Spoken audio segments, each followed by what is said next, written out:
Okay, so I'll do the next one while you're doing that one. So we're going to do 42 over 14 equals blank. So it's going to say blank, but I'm going to put an X in there. That's just how I write it because that's really what they're talking about.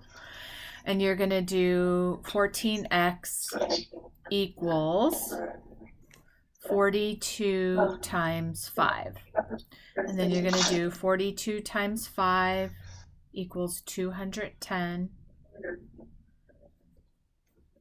equals 14x.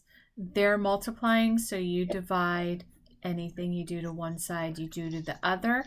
So if I multiply this side by 14, this cancels each other out. What's left on this side is x. And then I'm going to do 14 goes into 210. How many times? One time. 14 times 1 is 14. And then I'm going to do, how many times does 14 go into 70?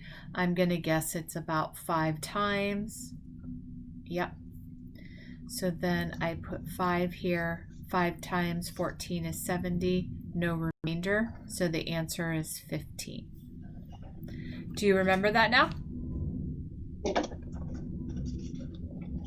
I was reading you doing the other problem.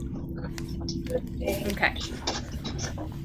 If they have a decimal, like number 10, 3 over x equals 2 over 1.25, you're going to do 3 times 1.25. Wait, hold on.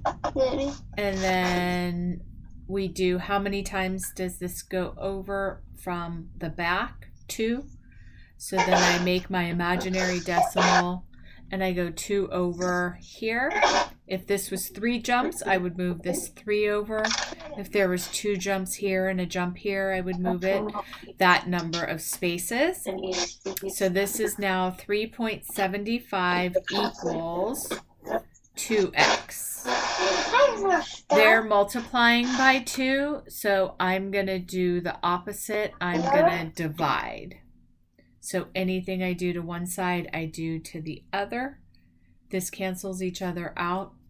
X is left on this side. And then I do 2, goes into 3.75, and I work out the problem.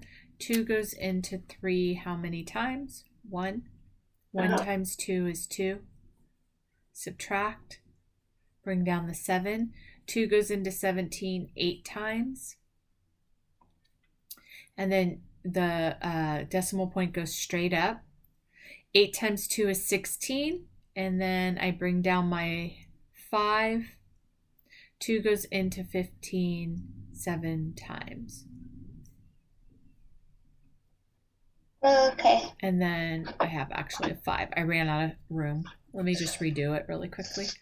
2 goes into 3 one time. Bring up my decimal. Then I bring down my 7. 2 goes into 17 8 times. 8 times 2 is 16. Then I bring down my 5. 2 goes into 15 7 times. 7 times 2 is 14. And then 15 minus 14 is 1. I bring down my 0. 2 goes into 10 5 times. And I keep adding zeros till it clears out. I can't have a remainder because it's a decimal. So my answer is x equals 1.875. Does that make sense? Oh, okay. Yeah. Okay.